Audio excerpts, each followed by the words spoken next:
Okay, so this week I'm going to move on to the mouth.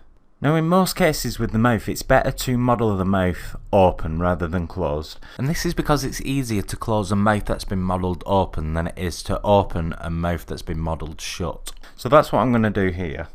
And one thing to bear in mind, that when you open your mouth, the top jaw doesn't actually move, only the bottom jaw moves. Now the first thing I'm going to do is come over here and just redefine this nasal labial fold a bit, because I've lost it a little bit.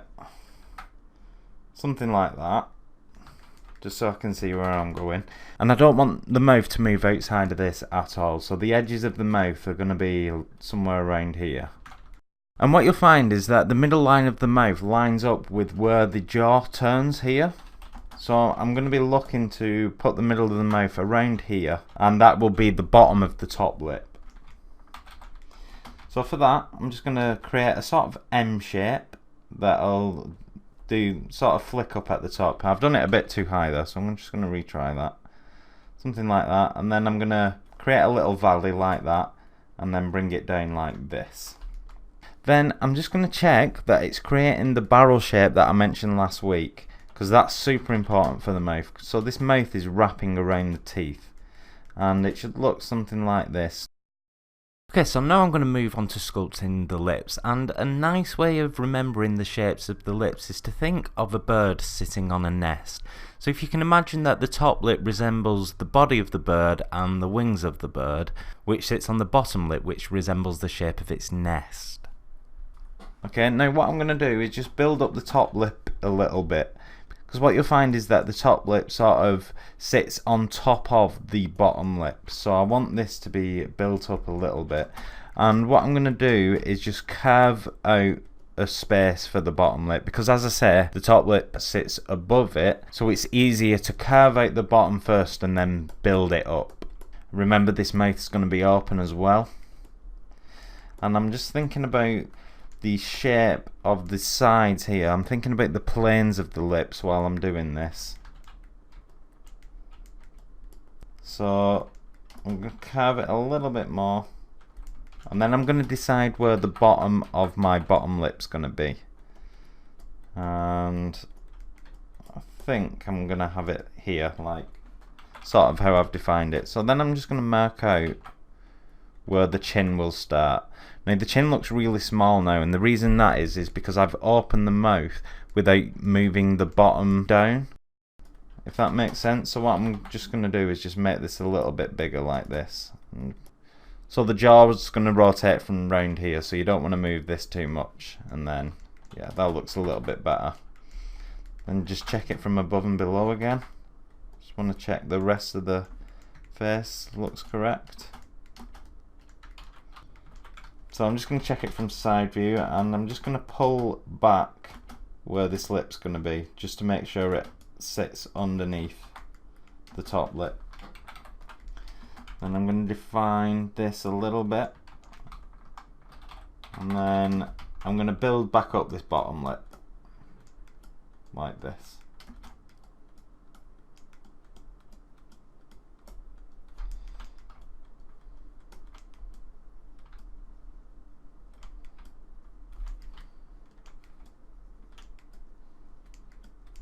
Check it from side.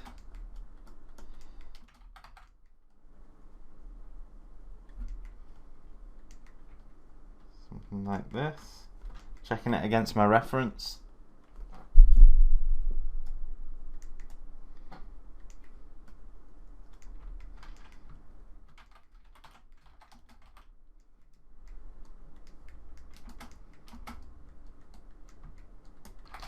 Okay, now you can start to see that I'm beginning to fight against the topology. And like I've mentioned in probably every tutorial so far, this is going to be helped dramatically when it comes to retopology.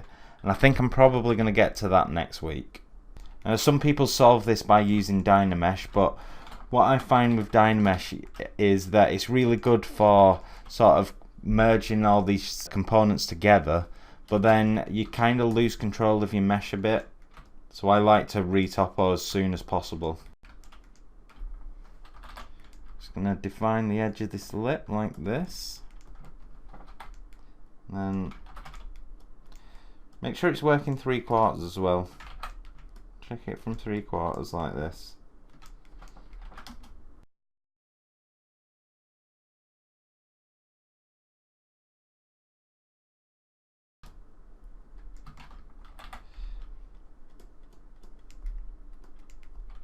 And define the bottom lip. One thing you want to watch out for is that where the bottom lip turns is at a wider point than where the top lip turns here, like this.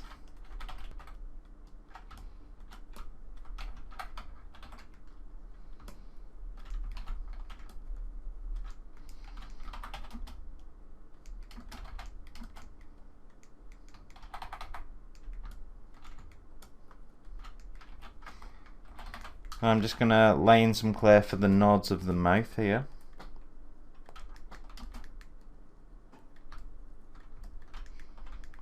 Which again sits within this nasolabial full barrier.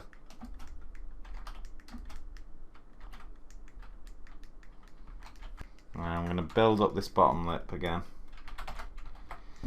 Now one thing you can do is come over here, get your mask lasso tool, so that's BML, then just mask off the top portion like that, and then you're free to work on this bottom lip without affecting the top.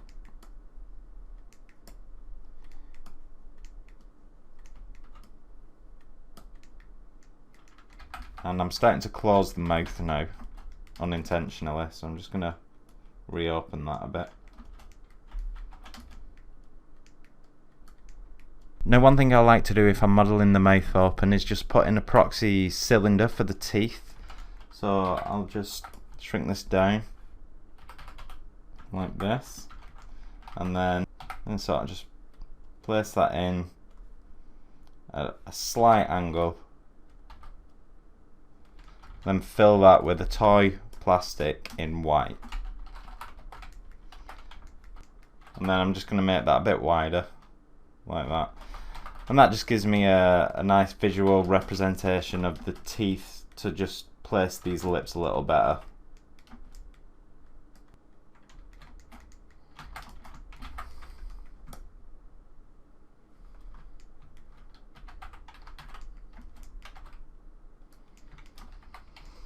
Remember checking that the top lip is further forward than the bottom.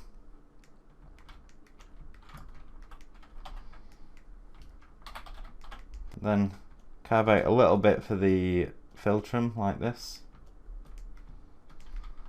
Now in a realistic face, the corners of the mouth match up roughly with the middle of the pupil.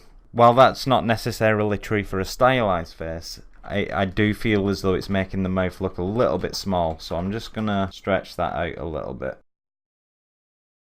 Okay, so now really I'm ready to start working on retopology as far as the face is concerned. I mean, I've still got the ear to do, but I generally do a very simplified ear that you find in a lot of stylized models like this one, just to simplify things a little bit. And this doesn't really affect the topology that much anyway, because it doesn't deform, and the simplified ear doesn't require that much detail. And this is generally quite a quick job, so what I think I'm going to do next week is just quickly run over the ear but then get into retopology. And just bear in mind that I approach retopology sort of halfway through the sculpting phase, so it's not like this is the final result. But I mean, with that being said, what you can see on the screen now is me just pushing the proportions around and fixing things up a little bit. And that's just because I'm going to be posting this to social media tomorrow and I don't want it to look completely ridiculous. But like I say, my models usually look a lot uglier than this when I start to retopologize. And like I've mentioned in a previous video, the reason I do it is because I just find a retopologized mesh so much easier to control than Dynamesh. Okay, so after a bit more tweaking on this model, this is where I've ended up. You'll notice that there are basic eyelashes on it now. If you want to know how I made those, check out my other tutorials on my channel. And as with the previous tutorials in this series, there is bonus content available. And while we're on the subject, I just want to say a massive thank you to everyone that's bought the bonus content so far. It's really helpful. And I want to say a special thank you to those that decided to go above the asking price, some considerably above, above, so thank you very much for that. That is truly appreciated, and it has really encouraged me to continue making tutorials like this one, so you can expect to see a lot more of me in the future. And so with all that being said, I shall see you in the next video.